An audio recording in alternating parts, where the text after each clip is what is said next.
Hello, hello, howdy, hey, and welcome to the classiest cavern on the World Wide Web. This is Dan Swank, I'm Mr. G with Mr. J, and we're talking about Xbox and their presentation at Gamescom 2021. Alright, how are you doing today, J-Boy? A lot better now that I'm not at work, so yeah, I'm good. I'm ready to talk about some goddamn games because... Let's talk about some escapism, yeah. Yeah, bro. I mean, ironically, you're going from the corporate hellscape to like the post-apocalyptic hellscape for your escapism, which, I don't know, doesn't exactly sound very therapeutic, because the first game that they talked about was Dying Light 2. They showed this big gameplay trailer. They had a couple of, I want to say the French, I should have looked this up beforehand, I admit, apologies, but they sounded like they were French, but a couple of the people that at Techland who were developing the game, and they were just discussing, you know, how there's 2 times the different types of parkour moves as there were before, and they showed some of them. They've got like that monkey bar swinging effect, like similar to what you do in Doom Eternal. They've added on to the roster of, you know, the parkour free running stuff with, they had a lot of Titanfall like sort of wall running, which I think there was a bit of that in the earlier game, the first game, and then they had like, they have this grappling hook now, though, which is very much like Titanfall 2, which I found really interesting, you know. So, you know, there's a bit of that. And then you can drop kick enemies, which is pretty cool. Oh yeah, you can. I think that's a follow up, or that's coming back from like the previous game. Nice. And actually, it's funny because and they showed this on like Outside Xbox, if I'm not mistaken. But apparently, if you jump off a building and you drop kick at the right time, like you can survive a fall from a multi-story building, which is kind of funny. The other thing I wanted to mention, though, was at least in terms of the gameplay that they showed, is that it seems like it's almost like Arkham Asylum style, like combat countering that you can do. Like you counter an enemy and shove him back, and then jump over to another one and hit him, you know, but in first person, which I thought was kind of interesting, you know, with brass knuckles and, you know, all that other stuff. Oh yeah, I found it interesting. Definitely seems like there's a plethora of different weapons that you can use and a lot of makeshift stuff you can craft and whatnot. It just seems like it's all very post-apocalyptic, as it should be, and very in character for Dying Light. And yeah, the environment looks really cool. It's just very wide open, and I'm pretty sure this current gen hardware is really going to take advantage of that extra horsepower to really render really beautiful backgrounds and environments for you to explore, and basically, yeah, just parkour around the whole freaking area, which is pretty cool. Yeah, hopefully some ray tracing in there with that in mind. Oh yeah. Yeah, I mean, I'm excited for it because it's a game that was kind of in limbo for a while, wasn't it? They were saying that it was in development, and then it wasn't, and then, you know, they were saying it was going to come out this year, and then it was going to come out this year. It has been delayed a few times, if I'm not mistaken. It's the sort of game where they were having some issues with it, so to finally have it with a solid release date, it's very nice, and to know that it will be in our hands sooner as opposed to later. That's a nice thing to know. I do find it a little weird, like the angle they're going with it in terms of like the narrative. I mean, because, you know, as fun as it is in terms of gameplay, you know, and how innovative, you know, having all the parkour stuff is in the zombie environment, it's a little funny how they're sort of resting on the tired, like, ooh, man's the real monster, you know, aren't we so deep, you know, where it's like zombies are kind of a background feature compared to fighting other people. I mean, I don't know. So they can do that narrative, but it doesn't seem like they're adding much to that, you know?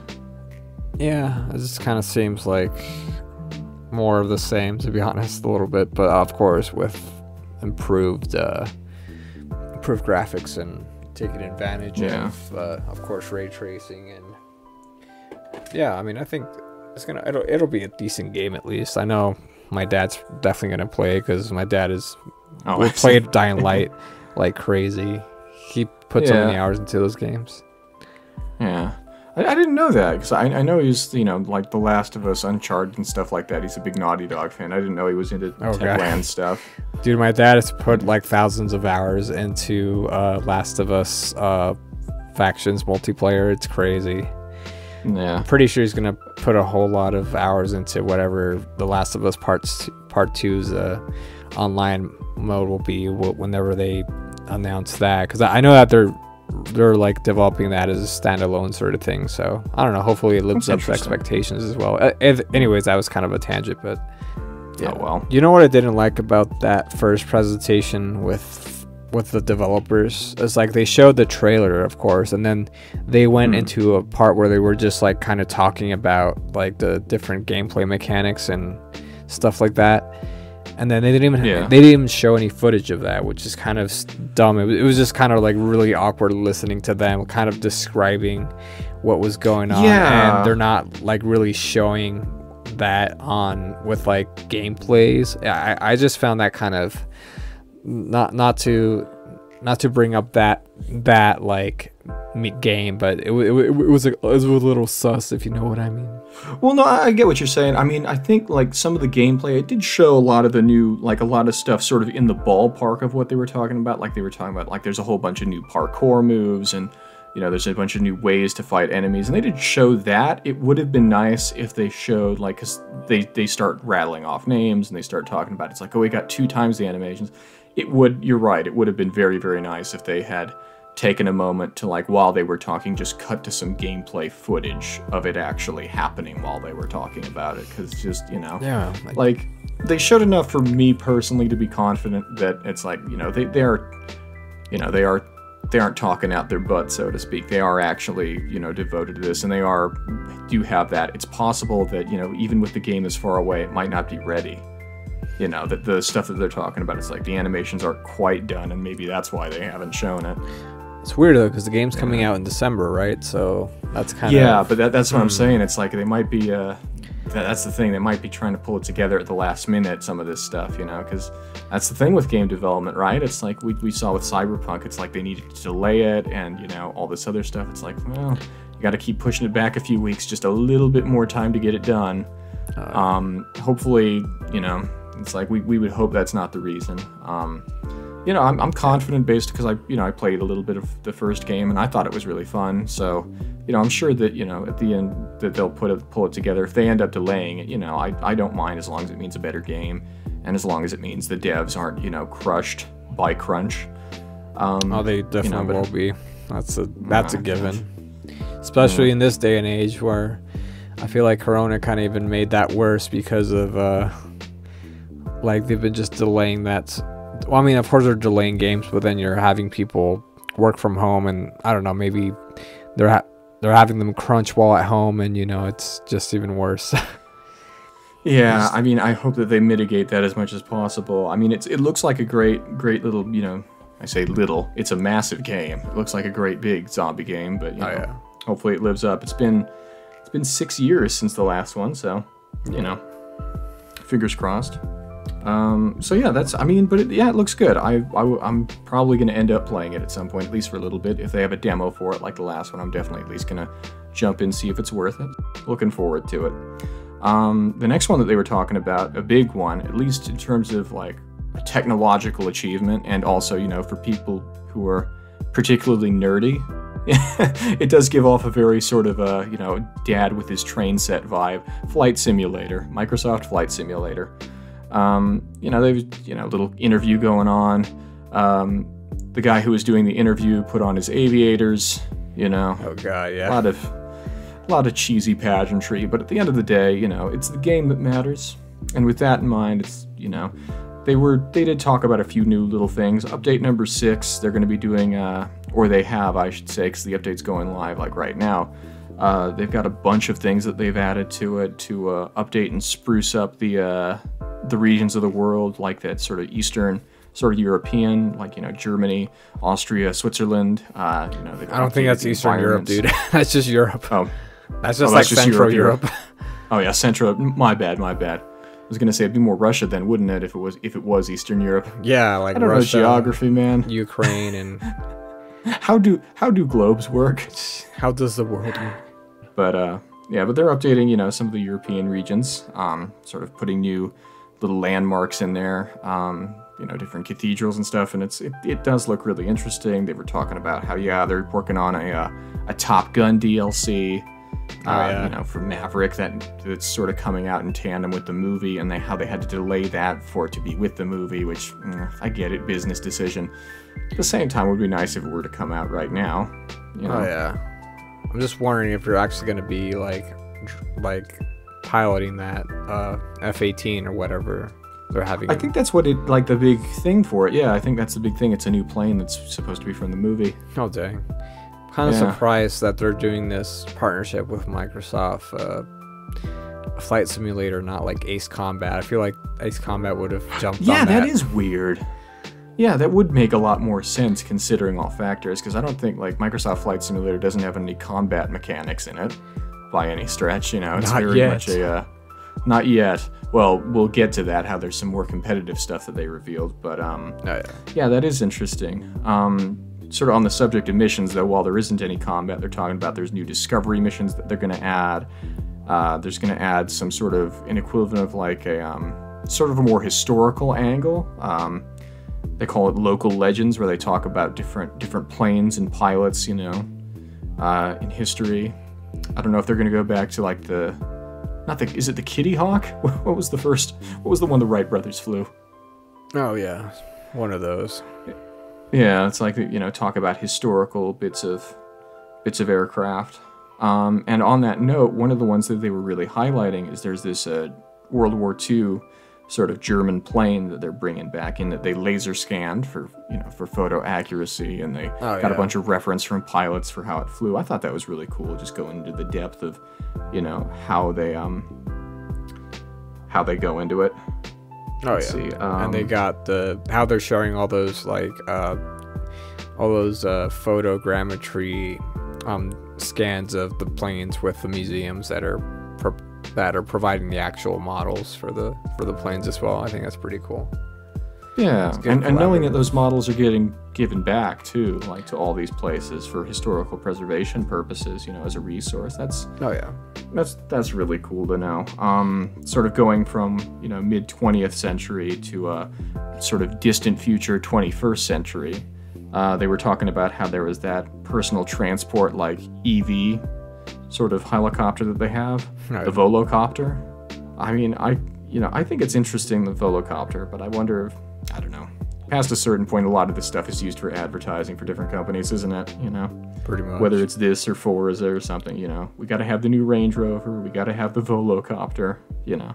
I mean, it is interesting to see it. Yeah, but, you know, while they are not adding, or as far as I know, I don't know, maybe in a future update, but while they have not talked about, like, actual combat, they have talked about how they're adding racing. Oh, yeah. Like, there's going to be plane races in the game, and that's a big thing, because there haven't really been, at least to my knowledge, like, a lot of games that are really mainstream that have put, you know, flight races in planes in there. It's like, what do you have? You got probably something mode in Grand Theft Auto Online. You've probably got a mode, you know, or you've got the crew, you know, they've got their planes and stuff.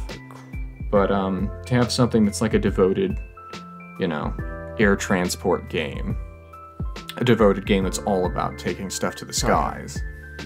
I don't know. I mean, it'll be the equivalent of like a Gran Turismo for planes. It sounds really interesting. Yeah, pretty much. I do think it's a shame how most of it, like, instead of seeing it, it's like it was stuck in that awkward interview room. That was one of the things that I didn't like so much about this whole presentation. They were more than happy to just sit there and just, you know, awkwardly, like, you know, sort of stumble through, kind of like what we're doing right now. But, you know, at the very least, we have the decency to show some actual goddamn gameplay in the background.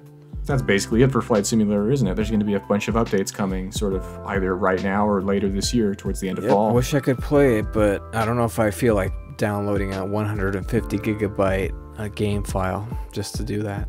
Yeah, it is ridiculously massive, isn't it? I'm not feeling that either. Not that I really have anything that would be able to comfortably play it, I don't think. Like, I downloaded it one time, and literally on top of the 150 gigs to just start the game, I need to download like an extra 80 gigs on top of that while in the game, and I was just like, fuck this. I'm not spending my whole time watching this shit, like, trying to load. Yeah, that's ridiculous. Yeah, that's ridiculous for a game. That's like a quarter of a terabyte, isn't it, that they're expecting you in total? It's kind of ridiculous. F that. Even if the game looks beautiful, it's just, I don't know, it's not worth it.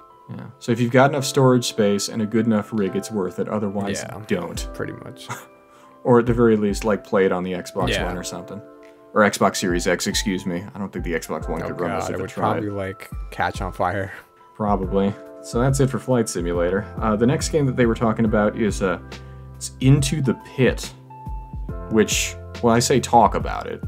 They basically just went over the gameplay trailer for it. There was like a minute and a half.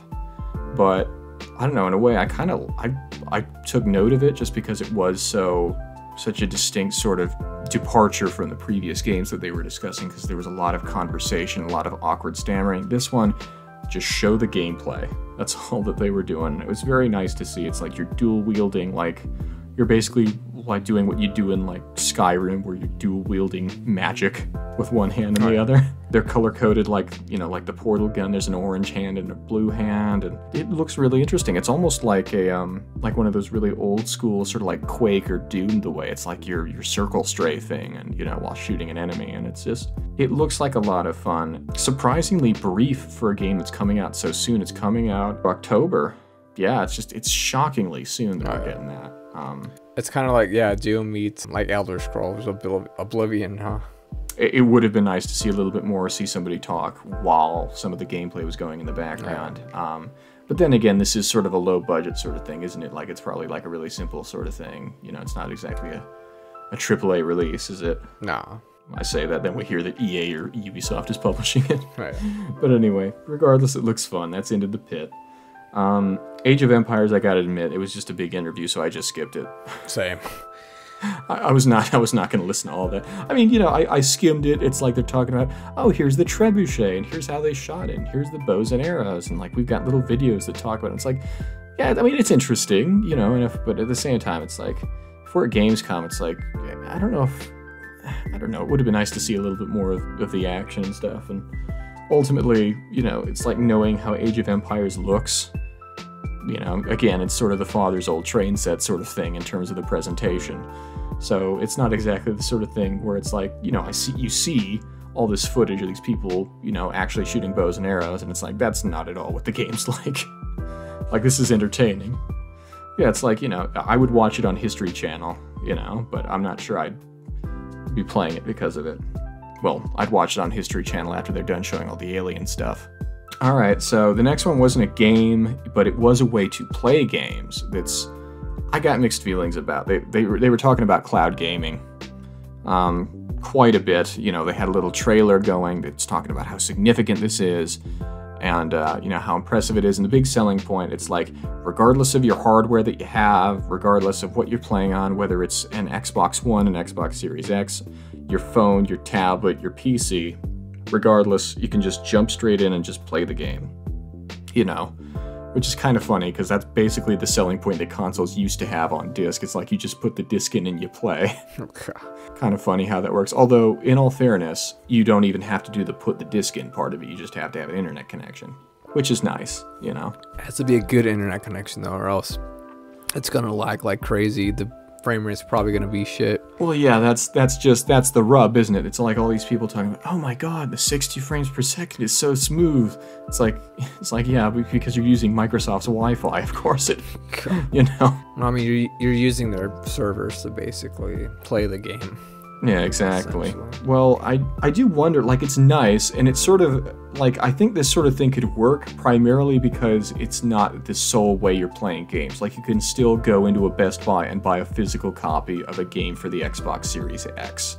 You can still, you know, download it and have it ready on the thing. Unlike Stadia, where you had to do it through the internet, which, you know, is a major problem for a game that you're paying the same amount to have a much more limited game that's effectively held hostage by an internet connection. Whereas with cloud gaming, it's at the very least a lot nicer, you know, in terms of, you know, how you just need a connection. It really is now. You know, they talk about Game Pass and, you know, downloading games through Game Pass and using it that way, as it's sort of like a Netflix for games. The cloud gaming portion of it really, though, is because you're just streaming it like you would be on Netflix now. It's like it's really bridged the gap. Oh, yeah.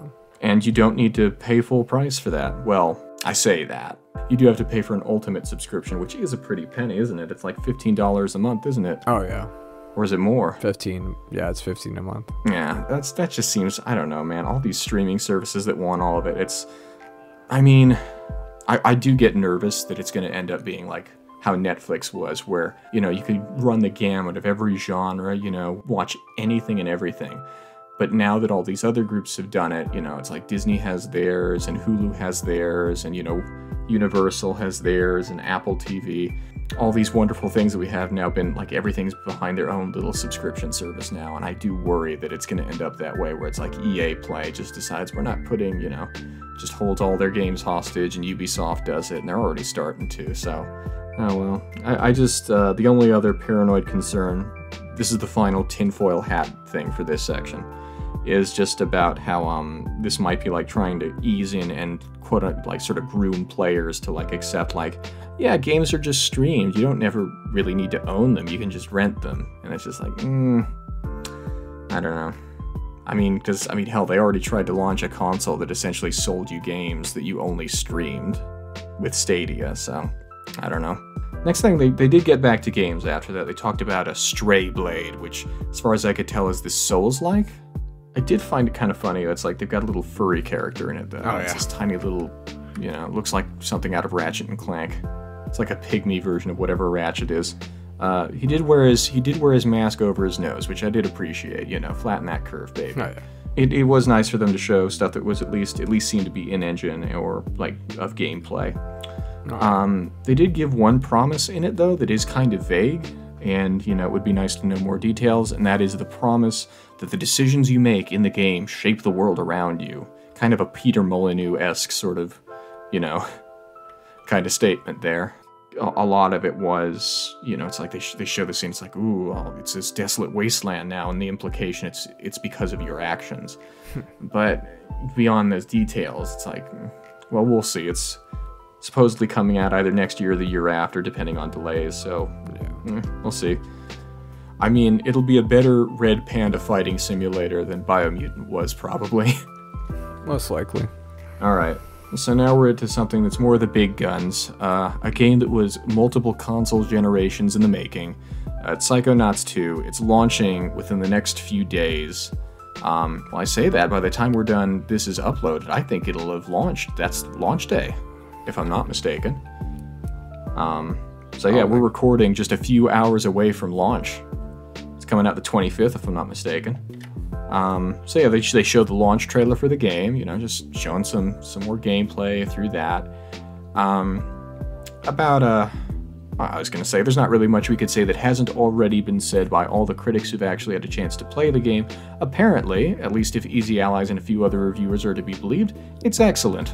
It's a fantastic game that does a lot of, for what video games, what a movie like Inside Out did in movies, discussing emotions and dealing with traumas and, you know, the values of sadness and everything like that. Oh, yeah.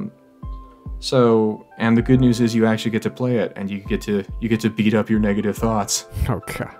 Very cathartic. You beat up your doubts. Okay. You know, and insecurities are manifested as literal monsters that you punch in the face. Beat the shit out of your depression. Yeah, exactly. Pretty cool. Maybe I should. Your headache bites you, you bite back. Okay. So yeah, it's good knowing it reviews well. I mean, I'm probably going to end up, because it's one of those games that's going to be through Game Pass, so I'm probably going to, hell, I might just download it tonight on my PC. Anyway, but now we're on to the big one, the big exclusive that they're talking about, Forza Horizon 5, and like all fantastic Xbox games, they introduced it with some new color-coded, you know, video game-themed hardware with that fancy controller. Oh yeah. That they busted out. It's semi-translucent yellow. Did have some bright colors. It had magenta, as all funky cool games have nowadays. You know, like Rage 2 and, you know, Contra Rogue Core and all those games the kids love. Heavy sarcasm. I don't know. I'm sorry. I'm being very bitter on this piece of hardware that I'm not, you know, that's going to be a little. Oh yeah. I guess I'm bitter because that Rueda guy who does all the mural work for the game. Why didn't they get him to design it? Oh, you're right. They should have just had him. Yeah. That's why I was so confused. It's like, okay, you've got it yellow and it's got some blue and purple splatters on it, like it's the opening sort of. Or it feels more like it would be better for like the game Dirt as opposed to Forza. Yeah, exactly. It is a very sort of dirt-fied kind of color scheme and everything to it. Yeah. Yeah, it was very weird, especially it's like you have this guy at your disposal who's already done all this fantastic work, you know, painting all these different sloths and bears and stuff, and these super intricate murals that are fantastic looking. And it's just like, why not get him to do this? It seems like such a missed opportunity. Like, get him to, like, have him paint a Ford Bronco, you know, with all the intricate patterns along the bodywork. Oh, yeah. You know, and call it a day. I mean, that's the thing. It's just missed potential, I guess, is the reason I'm upset with it, you know? It's because he's Mexican. Yeah. And I say that as a fellow Mexican. They only use us for our talents and then they throw us aside. I mean, what? Yeah. They just use him for the grunt work, and when they don't give him the credit of a controller. Exactly. I mean, it is kind of funny because it's like, you know, along those lines, it's like maybe they thought that he was a Mexicant and he couldn't do the controller, but he is a Mexican who definitely can do that controller and should have done that. He should have designed that. I'm gonna kick the ass of whoever's decision it was to not have him do that controller.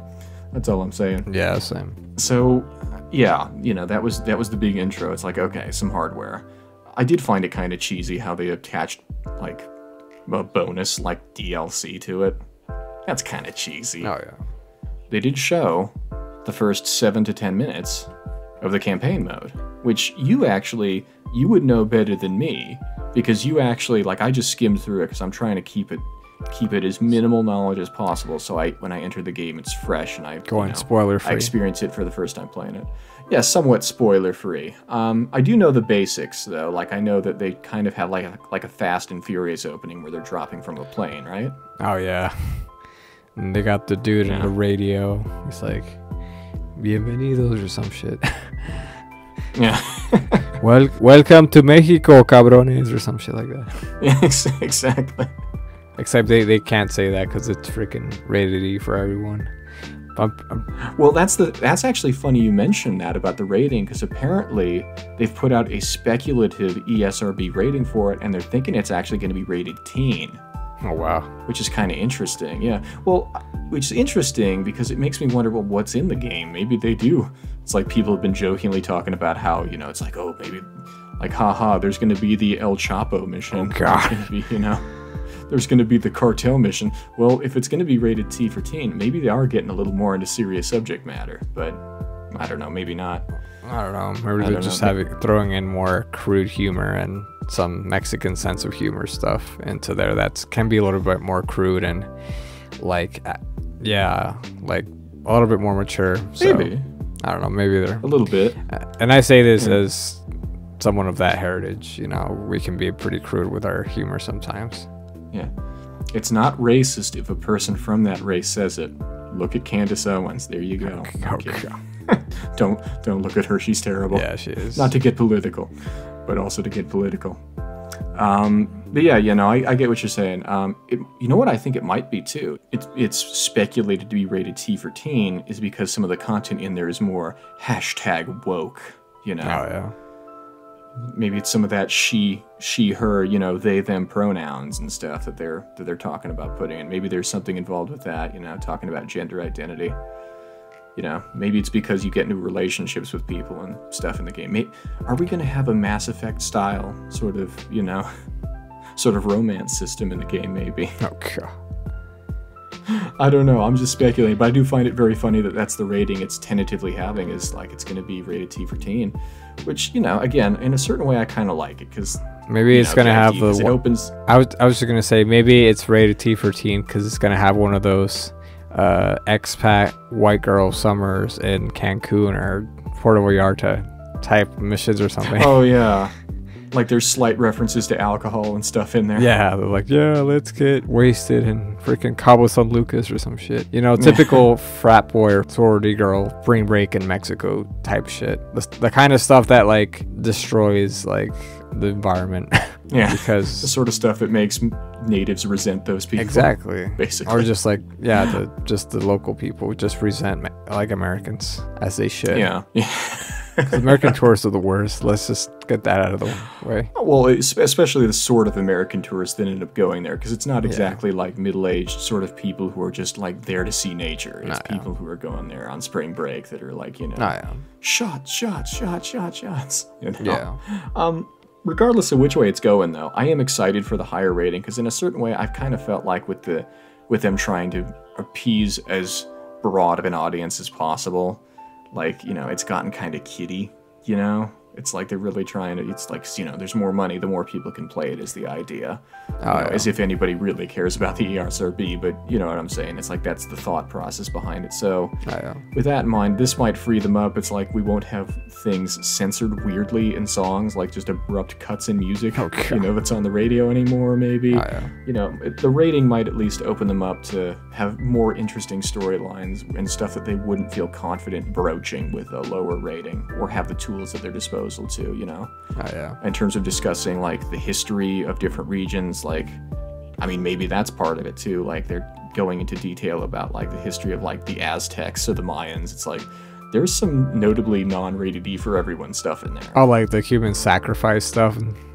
Human sacrifices, and then like dealing with like Cortez and everything. There's some stuff in there that's brutal. Like maybe that's where all the blood and guts of the T rating is. Or who knows, maybe they're just going to be like a quinceañera escort mission where you have to take some quinceañera to her like banquet or some shit, and like if it's ready for everyone, like those kids aren't going to know what the hell is going on. So it's just like, oh, we'll just have a teen rating so that all the potential quinceañeras will know what's up or something. We'll know what's up, maybe. I don't know. Regardless, I'm excited to see what's held behind the slightly higher rating. So yeah, to get back to it, it's like you get to see it. It's like it's sort of the intro sort of goes along the same lines from what I've heard from you and just like skimming through it of previous games in the franchise, where it's like you start out, you know, you'd start out doing a smorgasbord of different things. You know, there's like a showcase event or whatever. You're driving off-road one minute, you're driving a fancy supercar the next. Oh, yeah. So, you know, driving through different environments, like the volcano. Yeah, just driving through the mud roads, through the little villages and stuff. That reminds me of when I used to drive to my mom's hometown. it straight up gave me that those vibes, straight up. But yeah, I mean, so yeah, they just show us a smorgasbord of different things you can drive around in different ways. We got a reveal of what the cover of the game's going to look like finally. Oh, yeah. Because they usually reveal that with the game, but they finally reveal, it's like, surprise, surprise, it's, you know, you got the environment and then you got the car front and center. I mean, it's nothing we didn't already know. Oh, yeah. You know, of course. I'm actually looking forward to it a lot, because, I don't know. I mean, it looks fun, yeah. I'm really excited for it myself. I've always wanted to explore Mexico, but I never had the balls to do it because, you know, even though I'm ethnically part of that country, kind of, it is kind of dangerous no matter what. So you can't really be like you don't really have the freedom to really explore it and like the way you could in a video game in real life, unfortunately. So it is pretty nice that they went out of the way to recreate some of the nice, like, well, they are kind of like touristy areas, but they're like pretty breathtaking though, like the Teotihuacan like ancient pyramid complex, which is always a place I've wanted to go to visit. It seems like they really dedicated a lot of resources to making it really authentic in that sense, where they just kind of recreate certain points of interest in the country like that, and you're just creating something. And cut out all the driving in between, like it's all killer no filler. Oh yeah, basically, and just creating so many different biomes to really show how diverse the environments are and the country itself. which I can attest, it is really diverse, because one minute you're driving on a desert up north or the sandy beaches of Baja, and then the next you're driving through some thick jungles. Yeah. Thick with T-H-I-C-C. Yeah. Them jungles are thick, man. Yeah. Extra cellulite in those jungles, just how I like it. God. But, yeah, I mean, I'm interested, you know, admittedly, because apparently, based on certain critics we've had, we don't criticize Forza enough. So at this moment, I'm going to take the opportunity to say, I do not like how they're doing the seasonal thing again. Like, I'm not against seasons in the game, but if they're doing it the same way they're doing it in the previous game, I'm not looking forward to it, because it's like, regardless of whether you're playing single player or not, it's like, if you want to drive, like, over an ice-covered, like, over a frozen lake, and it's like, well, it just turned spring, you gotta wait several weeks. It's like, that's annoying. It's like, you shouldn't have to do that in a game you paid full price for. It's like, there's no actual, like, reason, like, necessitating for that to happen, other than the designers just saying, it's like, well, that's just the way it is. It's like, dude, like in the demonstrations you've been doing for the Let's Go, like, streams, it's like you clicked a tab and went to the next one. Why can't we have that, you know? It's like, let us have, it's like, give us the power, you know. I don't know, maybe they will have that, maybe that will be an update, because I know that was a big complaint a lot of people had when Forza Horizon 4 launched, was that it's like, you can't change seasons on the fly, you're stuck regardless of whether you're playing online or offline. So maybe they have a one where if you're just playing alone in single player, you can toggle it. Hopefully they do. Oh yeah. Hopefully. Yeah, we're still waiting on the car list a bit. They've revealed a few vehicles, you know, a handful of vehicles that are in it, but they still haven't revealed the number of cars or what the cars are, which is kind of a bummer. We do have a lot more details than other racing games with a solid release date. Long and the short of it is, well, you know, besides showing the gameplay and stuff, they did also have like another one of their streams afterward where they, you know, showed a few of the cars, and yeah, it's more of the same stuff. It would be nice if their questions weren't so obviously curated, like if they weren't so obviously trying to pick the most softball questions that they got, some of which have already been answered in previous streams. That would have been nice. But, you know, anyway, they're a lot more transparent than a lot of developers are, so, you know, at the very least, you know, that's something. They could be more transparent, though. Yep. Come on, tell us the goods, Mike. Mike Brown, you better tell us the truth about this game. Oh, yeah. Tell us about those microtransactions. Tell us about the stuff you don't want us to hear about. Yeah. Honesty's the best policy, man. Anyway, that's about it, though. That's basically where it ended for Microsoft's presser, isn't it? Yep. All right, so with that in mind, that about covers it for that part of Gamescom 2021. That was us discussing all the games revealed, shown off, and just discussed in Microsoft's Gamescom presentation for 2021. Be sure to like, subscribe, ring the bell, and do all those good things so you can see more videos like this one from Dank Swank, the classiest cavern on the World Wide Web. We'll see you next time. Peace.